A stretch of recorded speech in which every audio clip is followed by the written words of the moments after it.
All right, guys, here we are. It is June 4th, 2020. I'm sure that you're expecting me to tell you, break down what's going on with the stats. However, the reason that we're doing this video today is because we still have a lot of clients who are uncertain about the effects of COVID on our market as a whole, and are essentially saying, oh well, the sky is going to fall, so we're not going to buy, we're not going to sell, whatever the case might be. And so what I wanted to do is I really wanted to get into a conversation about what's going on now, what has happened, what we've seen week over week with regards to the trends in the middle of this pandemic, as well as the epidemiology. So what we're seeing as far as trends happening in Ottawa, and sort of give us an idea of what might happen down the road into the future.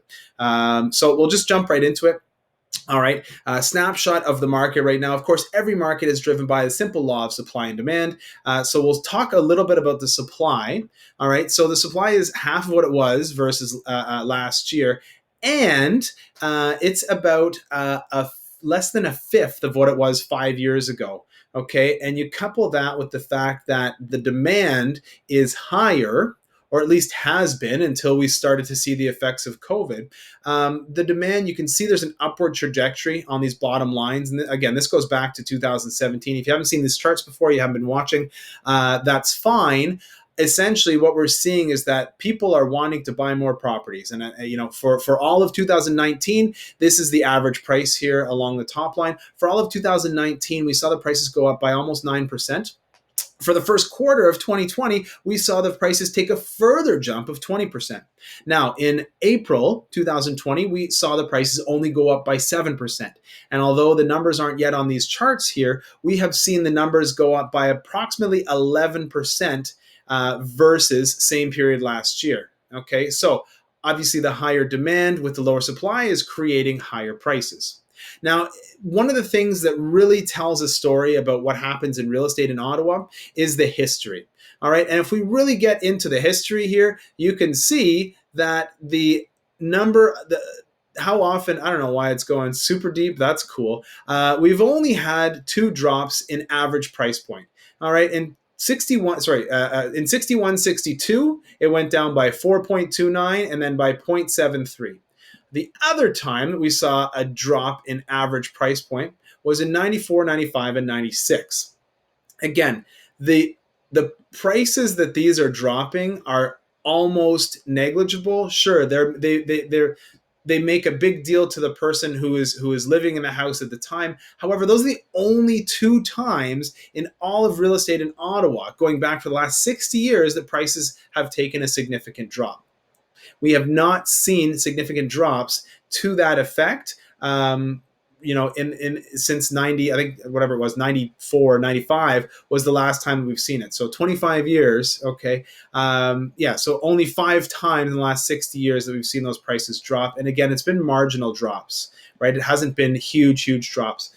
Recessions obviously typically don't affect the capital cities as much as they do the rest of the country. So in Ottawa in 2009, when we had that recession, we didn't see our housing prices take a huge drop.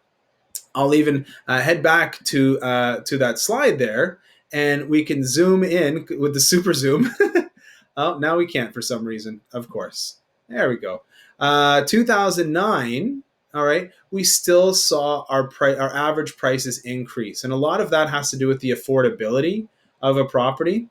So the other thing, even in the States, when they had all of the housing prices across the country drop significantly, it didn't happen. A significant drop didn't even happen in Washington, D.C. So typically the federally charged cities do better. Okay, we've got federal here. We also have the high tech sector, and that bolsters the GDP. And again, our affordability is still the best in the country. Look, there's investors around the world who target Ottawa as the right place to invest. And if our prices go up by 5 or 6%, it still looks like a really good place to invest. All right, and this is what we've been telling our clients, and what we continue to tell our clients is, if you're buying, you're almost better to buy now, even if it seems like you're paying more than you ever could imagine. Okay, the big players, okay, historically the the people who get into commercial real estate are still looking at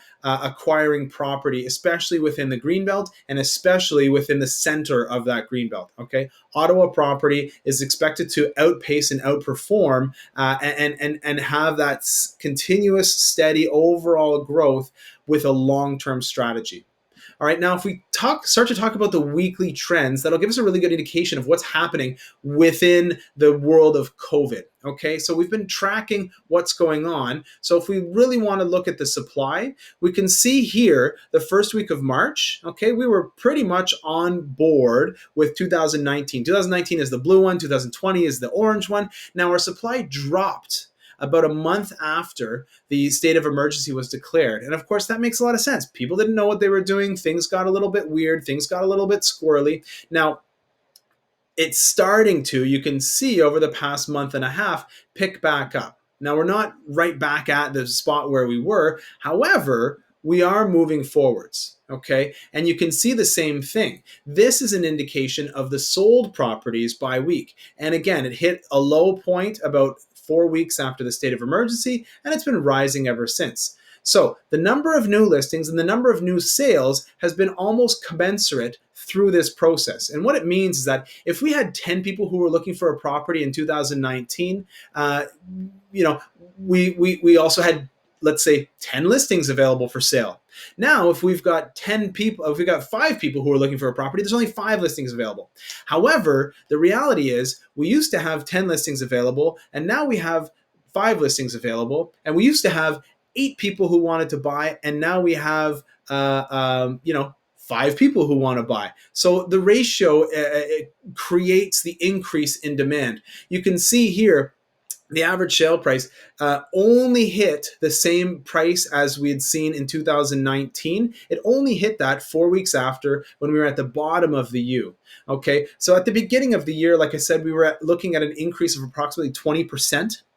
Year over year. And at this point, we looked at an increase of 0% year over year. Now, since that has hit sort of the bottom of the V, we're looking at an increase of either 7% or, as is the case at the end of May, an 11% growth rate overall. Okay, so the weekly trends are telling us that we've been to the worst place as far as the real estate market goes in Ottawa. Now, the other question is, well, what might happen moving forwards? What's going on with the novel coronavirus, specifically in Ottawa? Okay, of course, the caveat here is I'm not a doctor. I don't study any of this. I'm not a scientist. I don't know anything. What I do know is I'm looking at graphs. I'm looking at charts and I'm looking at graphs and I'm explaining what I'm seeing. This is Ottawa based. This is not Ontario based. This is not Toronto based. Of course, the limitation is I can't predict the future.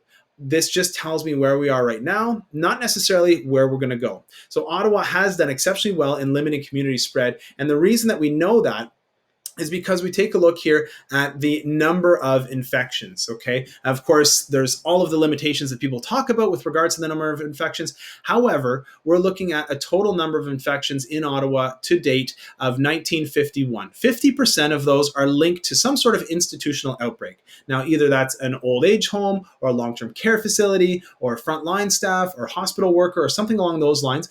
And then another quarter, so half of them are institutional, another quarter is linked with a known case related to that community outbreak. So 50% of people are getting it out there in the world, and then 25% of people are getting it from those people.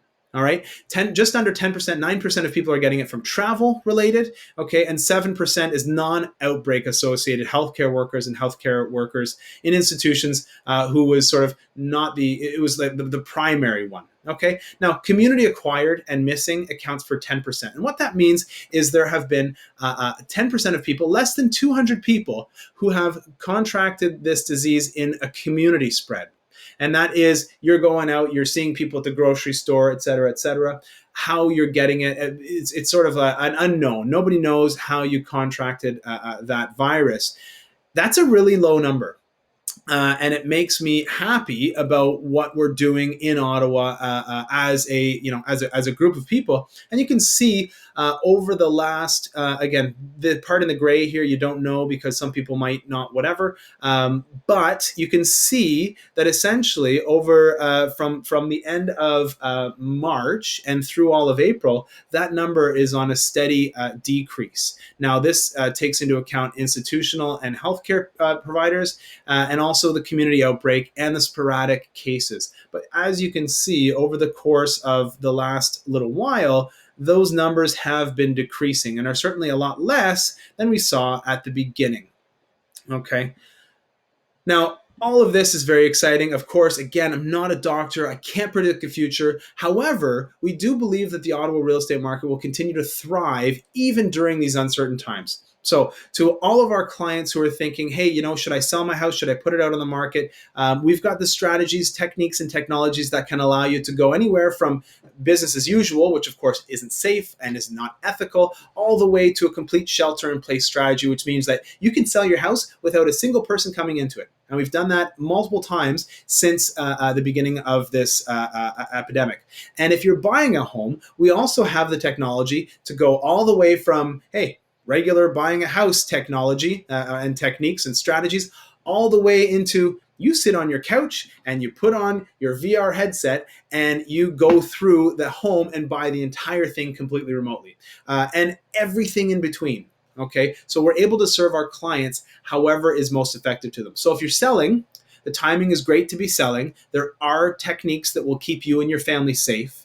It's the most important thing to us is ensuring that you and your family stay safe. If you're buying, there are still some good opportunities out there. And if you're waiting for the market to crash, it will not. Highly unlikely that it will. I guess I shouldn't say it won't, but it's very unlikely for the market to crash. Every year we meet people who say, oh, well, I'm waiting for it. I'm waiting for it. I'm waiting for it. And you know what? What do I know? Maybe this is the year that it's going to happen. However, supply and demand tells me that it's very unlikely that it will. Not this year, probably not next year. It takes a long time for markets to shift. My expectation is that we will continue to be in the seller's market because the demand is so high. We're seeing multiple offers all over on properties. So if you're thinking about buying, if you're thinking about selling, if you want to know what all of this means to you in your specific situation, of course, as always, call me. My cell phone number is 613-314-3187. And until then, Sty Fire out.